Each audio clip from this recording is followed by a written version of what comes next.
오늘 하나님 말씀 디모데전서 1장 12절부터 20절까지 말씀 보겠습니다.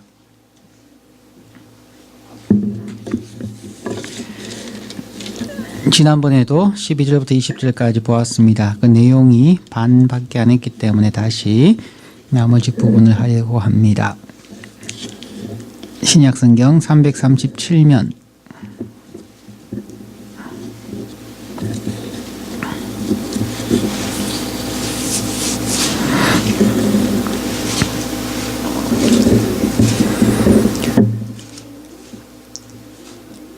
디모데전서 1장 12절부터 20절 말씀 교독하겠습니다.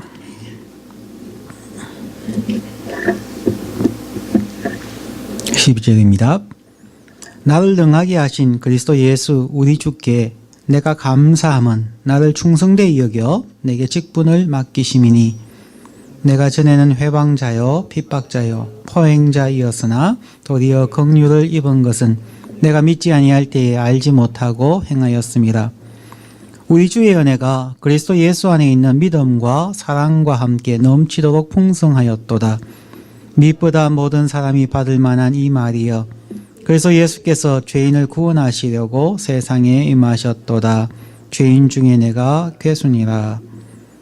그러나 내가 긍휼을 입은 까닭은 예수 그리스도께서 내게 먼저 일절 오래 참으심을 보이사 후에 주를 믿어 영생 얻는 자들에게 본이 되게 하려 하심이니라. 만세의 왕 곧 썩지 아니하고 보이지 아니하고 홀로 하나이신 하나님께 존귀와 영광이 세세토록 있을지어다. 아멘.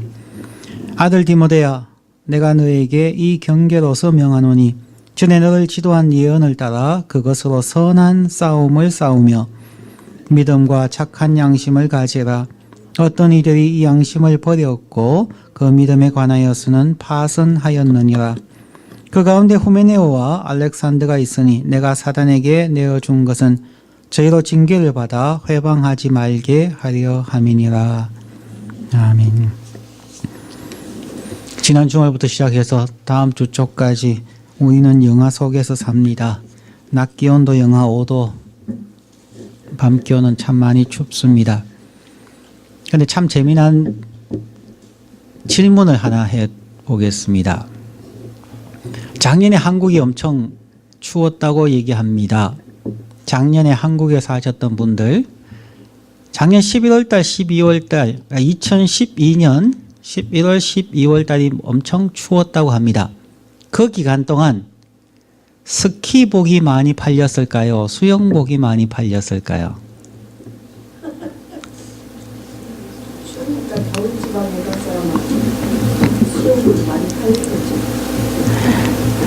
오늘 보도된 바에 의하면 수영복이 스키복보다 3%가 더 많이 팔렸답니다. 그래서 요즘은 모든 것이 파괴되어지는 기간인데 심지어 시즌, 계절조차도 파괴되어지는 시대가 되었다라고 얘기합니다. 수영복 입고 뭐 실내 수영장을 가시는지 따뜻한 나라로 가는지는 모르겠지만, 그래서 과거적인 생각에 사로잡혀 있으면 시대에 동떨어질 수밖에 없다는 것입니다. 새로운 트렌드와 새로운 해석과 새로운 방법들을 찾아가게 됩니다. 오늘 저희가 하려고 하는 부분은 은혜에 대한 부분입니다. 은혜에 대해서도 우리가 기존에 갖고 있는 생각들을 날마다 새롭게 할 필요가 있습니다.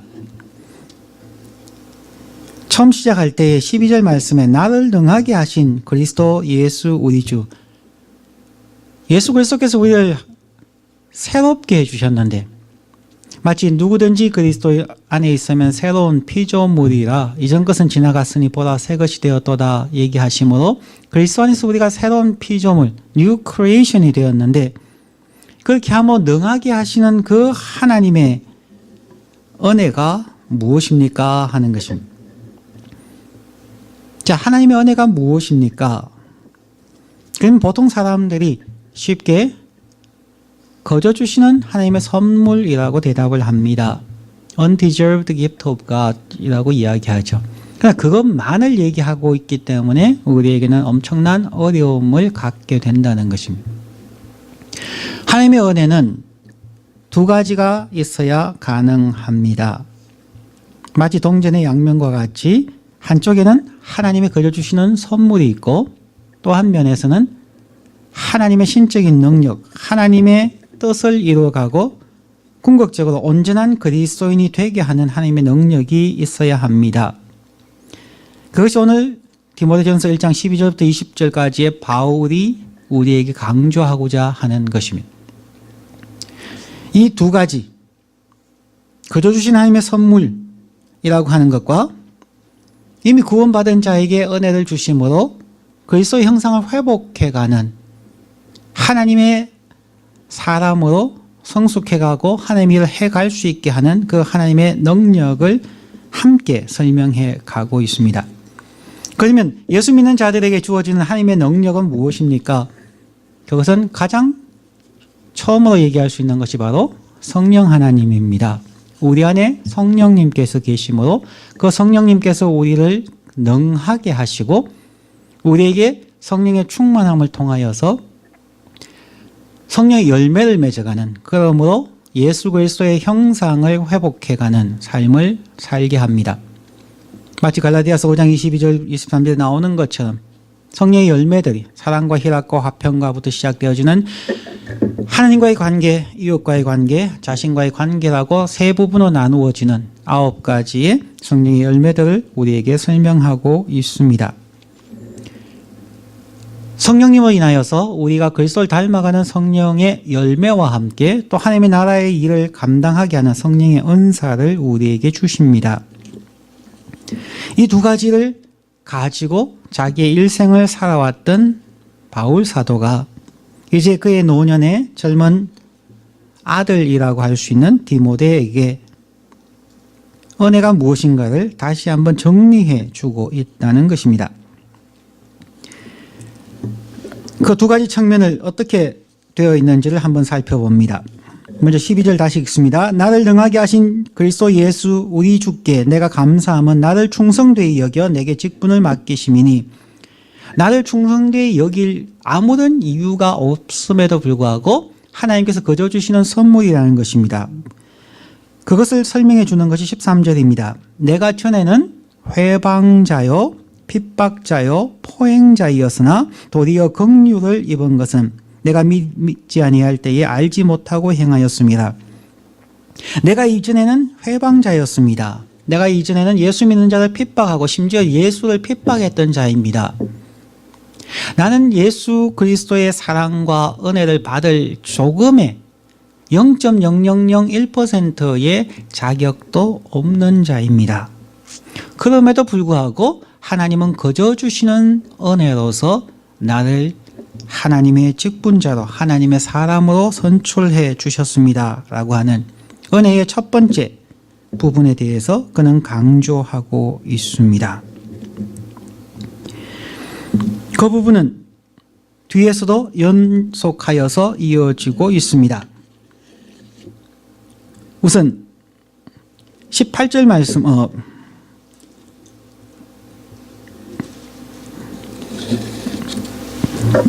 15절 말씀을 먼저 갔다가 그 다음으로 쭉 내려가겠습니다. 이보다 모든 사람이 받을 만한 이 말이여 그리스도 예수께서 죄인을 구원하시려고 세상에 임하셨도다. 죄인 중에 나는 괴수니라. 나는 죄인 중에서도 괴수입니다. 다시 말해서 전과 같이 괴수이니까 사형에 처해져야 하는 자이고, 그러므로 하나님의 구원의 선물을 받을 조금의 자격도 갖지 못한 자라는 것을 강조하고 있는 부분입니다. 처음에는 그가 하나님의 은혜를 잘 이해하지 못했습니다. 거저 주시는 하나님의 선물에 대해서 그가 잘 이해하지 못하였기 때문에 그는 처음에는 굉장히 교만하고 굉장히 다혈질적인 사람이었습니다. 지난 수요일 날 바울의 자기 표현 4가지를 설명드렸었습니다. 간단하게 요약하면 그렇습니다. 가장 먼저 쓰여졌던 갈라디아서 2장 14절에서는 모든 사람들 앞에서 베드로를 책망하는 굉장히 다혈질적이고 교만한 그의 모습을 보여준다면은 두 번째인 고린도전서 15장 9절에서는 사도 중에 지극히 작은 자라고 자기를 낮추었고, 또 시간이 지나가서 에베소서 3장 8절에서는 모든 성도 중에 지극히 작은 자보다 더 작은 나에게라고 고백하고 있습니다. 일반 성도보다 더 작은 나라고 고백했고, 오늘 본문인 디모데전서 1장 15절에서는 죄인 중에 내가 괴수입니다 라고 고백했다는 것입니다. 그러니까 처음에는 정말 사도 중에 사도라고 고백했던 그가 갈수록 겸손해질 수 있었던 것은 하나님이 거저 주시는 은혜에 대한 충분한 이해가 생겼기 때문에 가능해진 부분입니다. 그렇게 할 수 있었던 것은 고린도전서 9장 27절에서 말하는 것처럼 내가 내 몸을 쳐서 복종하게 함은 내가 남에게 전파한 후에 자기가 도리어 버림이 될까 두려워함이로다. 우리가 하나님의 일을 하다 보면은 사람들의 칭송과 거기에 대해서 사람들의 환호하는 소리를 듣게 되면은 우리가 교만해질 수가 있습니다. 그런데 바울 사도는 하나님의 은혜를 체험하고 난 그 후부터는 정말 내가 아무것도 아닌 완전히 부패한 정말 배설물과 같은 존재라는 것을 깨닫고 난 후부터는 그가 어떤 사역을 감당하든지 날마다 자기를 돌이켜보고 자기를 쳐서 하나님께 복종케 하는 자를 만들었다는 것입니다. 그렇지 않으면 귀한 사역들 다 감당하고 난 후에 마지막 순간에 오히려 자기가 버림을 받을까 봐 늘 두려워하는 마음으로 살았다는 것입니다. 그렇게 되었기에 그는 날마다 죽습니다 라고 또 고백하고 있는 것을 보게 됩니다. 이것이 하나님의 은혜의 첫 번째 부분, 거저 주시는 하나님의 선물, 정말 나는 아무런 자격이 없습니다 하는 고백입니다. 자, 그러면 두 번째, 하나님의 은혜는 우리가 온전한 그리스도인이 되게 하기 위한 하나님의 능력이라는 부분에 대해서도 우리가 살펴보아야만 할 것입니다. 먼저 14절 말씀을 봅니다. 우리 주의 은혜가 그리스도 예수 안에 있는 믿음과 사랑과 함께 넘치도록 풍성하였도다. 우리 주님의 은혜가 두 번째 부분이죠. 거저 주신 하나님의 선물을 넘어간 우리 안에 거하시는 하나님의 성령으로 말미암아서 그리스도 예수 안에서 우리에게 믿음과 사랑에 넘치도록 풍성하게 쏟아 부어주시는 하나님의 은혜를 이야기합니다. 믿음도 성령님의 은사입니다. 사랑도 하나님께서 주시는 성령의 열매입니다. 그러한 부분들을 가지고 그는 어떻게 살아가야 하는가에 대한 부분들을 설명하고 있는 것입니다. 다시 16절로 넘어갑니다. 내가 왜 은혜를 입었는가? 16절 말씀을 보면은 그러나 내가 긍휼을 입은 까닭은 예수 그리스도께서 내게 먼저 일체 오래 참으심을 보이사 후에 주를 믿어 영생 얻는 자들에게 본이 되게 하려 하심이니라. 그는 은혜, 긍휼하심을 받은 궁극적인 목적이 무엇인가를 그는 분명히 보았다는 것입니다. 그냥 예수 믿고 천국 가는 것이 아니고 그냥 그저 주시는 선물 때문에 내가 천국 갔다는 그것으로 만족하지 아니하고 나는 일생 동안 그리스도를 본받는 자가 됨으로 나 자신이 다른 그리스도인들에게 본이 되게 하기 위하여 하나님께서 나에게 긍휼을 베푸시고 참으로 오랫동안 참으셨다는 것입니다. 그게 은혜의 두 번째 요소입니다.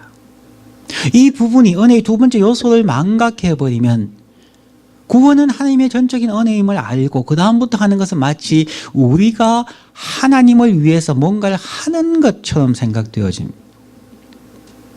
내가 봉사하고 내가 목회하고 내가 선교하고 내가 무언가를 남을 위해서 구제하고 봉사하는 것이 내가 가진 것을 남에게, 교회에게, 세상에게 주는 것으로 생각되어지면 그리고 주위의 사람들이 야, 이분 정말 그리스도인답게 신실하게 기도 많이 하시고 목회자로서 선교사로서 너무 잘하신다라고 칭찬하게 되면 자기도 모르게 자기가 한글로 생각하게 되면 처음에는 모든 영광 하나님께라고 얘기하지만 서서히 그 영광을 몰래 훔치게 되는 것입니다. 우리가 신앙생활 오래 하게 되고 특별히 성령운동을 할 때에 우리 선배님이 늘 강조했던 부분이 그것입니다. 하나님께서 가장 미워하는 것이 있다면 하나님의 영광을 도적질하는 것이다 하는 부분이었습니다. 사람이기 때문에 칭찬받는 것을 좋아합니다. 사람이기 때문에 어떤 대가를 받는 것을 좋아할지도 모릅니다. 그러나 그것이 하나님의 영광을 도적질하는 것, 하나님에게만 돌아가야 할 영광과 찬양과 감사가 내가 조금 편성하여 받게 된다면 우리는 하나님의 은혜를 이해하지 못하는 자라는 것입니다. 하나님께서 우리에게 축복하시는 것, 하나님께서 우리에게 성령으로 충만케 하시는 것, 우리에게 성령의 은사를, 각양 은사를 주시는 것, 그 모든 것은 그리스도를 본받게 하기 위한 것입니다. 우리의 주위에는 그러한 많은 분들이 있습니다. 화려했던 직업을 포기하고 정말 후한 대접을 해주는 그러한 자리를 포기하고 모든 것을 내려놓고 선교지나 시골 무교회촌이나 혹은 환자들과 고통받는 가난한 이웃을 향해서 나아가는 사람들이 있습니다. 그들이 한결같이 하는 얘기는 그렇습니다. 내가 이렇게 하는 것은 내가 그리스도를 본받기 위함입니다. 어떤 사람들은 내가 하나님께 받은 은혜가 너무 많기 때문에 그것을 나누어 주어야 된다고 생각하는 분들도 있습니다. 그러나 그 생각도 위험할 수 있다는 것을 알아야 합니다.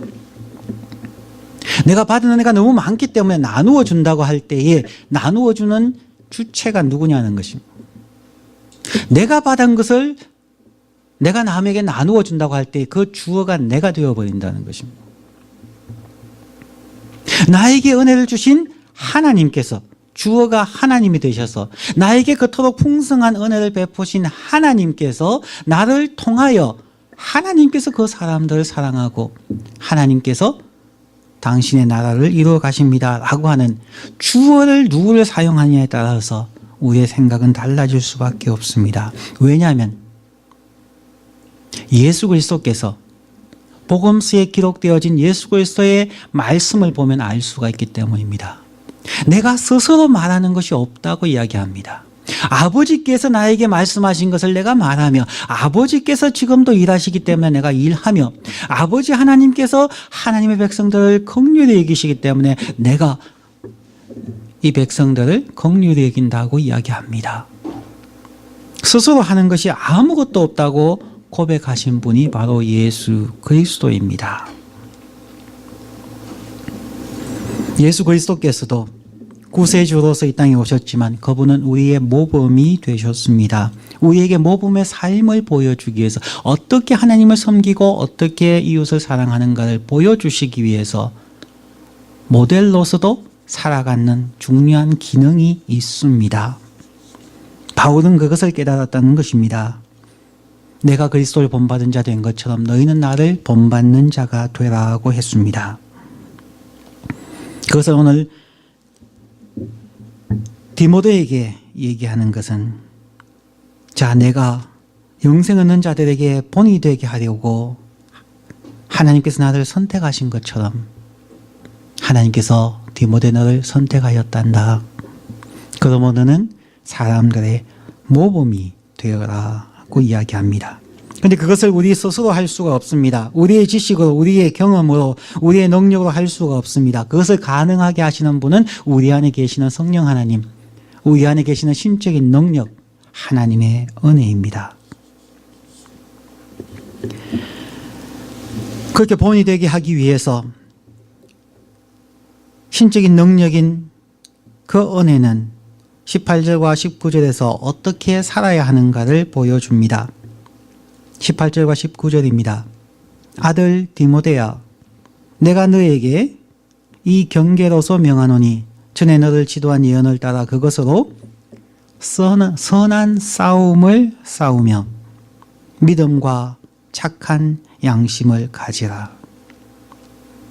일생 동안 우리 안에 사역하시는 그 성령 하나님과 하나님의 은혜로 말미암아 우리는 선한 싸움을 싸워야 합니다. 아직도 우리 안에 있는 악한 생각들과 악한 습관들, 과거의 상처들과 싸워가며 그리스도를 닮아가는 선한 싸움을 하여야 합니다. 그러면서 참된 믿음을, 지정의의 믿음과 착한 양심을 가지는 것이 우리에게 매우 필요하다는 것입니다. 그것을 하게 하시는 분이 바로 하나님입니다. 그것이 바로 하나님의 은혜입니다.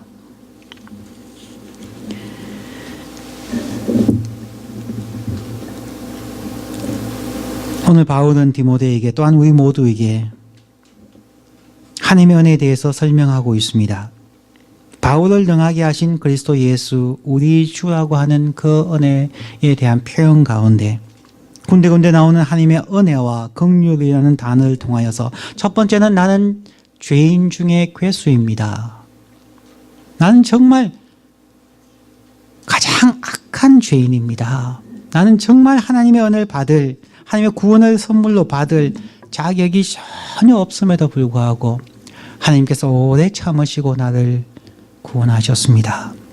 그 구원의 감격을 날마다 새롭게 하는 것이 우리의 삶이고, 두 번째는 우리가 그리스도를 끊임없이 닮아감을 통하여서 우리가 세상 사람들 그리고 믿음의 형제 자매들에게 본이 되는 삶을 살아야 되고, 그러기 위하여서 우리는 선한 싸움을 싸우며 믿음과 착한 양심을 가져야만 합니다. 오늘 마지막 구절에서 그렇지 못한 사람들이 있습니다. 마지막 20절입니다. 그 가운데 후메네오와 알렉산더가 있으니 내가 사단에게 내어준 것은 저희로 징계를 받아 회방하지 말게 하려 함이니라.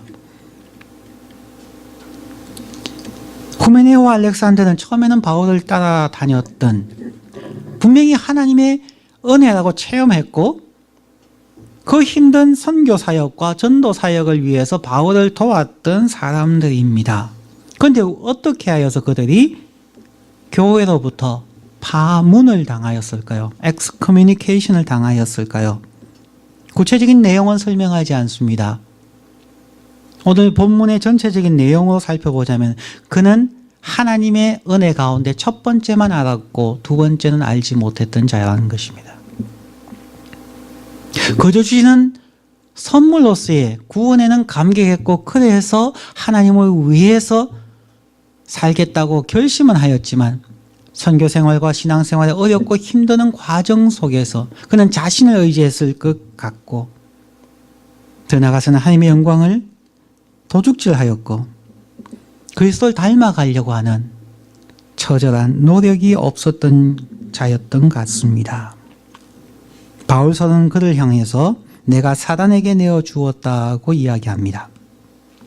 사단에게 내어주었다는 것이 문자 그대로 해석해서 정말 사탄에게 주었다고 해석하시면 안 됩니다.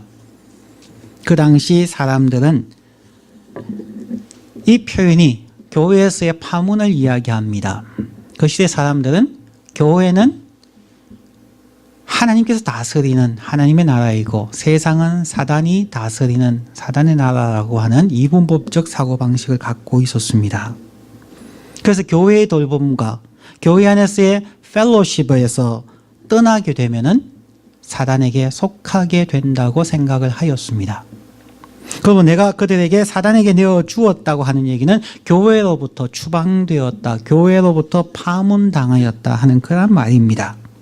그것을 알 수 있는 이유는 그 다음에 나옵니다. 징계를 받는다는 것, 디스플린이라고 하는 의미입니다. 디스플린은 잘되게 하기 위해서 하는 것입니다.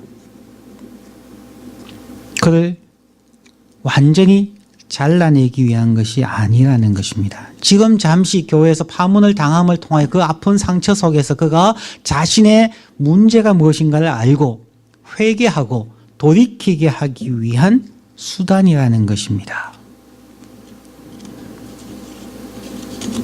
저희들도 하나님의 은혜에 대한 첫 번째와 두 번째, 동전의 양면과 같은 이 두 가지를 이해하지 못하면 우리도 후메네오와 알렉산더처럼 시작은 좋았으나 나중에 어렵게 되는 경우가 될 수도 있습니다. 멀리에 한때 유명했던 목사님들의 몰락이나 교회의 몰락을 보지 않더라도 우리 자신들만 보아도 은혜 충만하였을 때는 정말 하나님을 위해서 모든 것을 다 드리며 살고 싶었는데 여러 가지 어려운 형편이 되면은 좌절하고 원망하고 염려하게 되는 것을 보게 되지 않습니까? 그때마다 기억하십시오.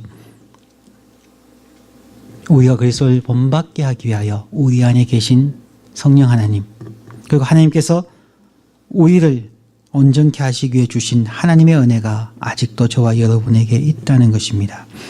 지금도 부족하지만 그럼에도 불구하고 바울의 고백처럼 나를 충성되이 여겨 내게 직분을 맡기신 하나님, 그분에 대한 감사와 감격으로 날마다 살아가는 우리 모두가 되기를 주의 이름으로 축원합니다. 기도하겠습니다.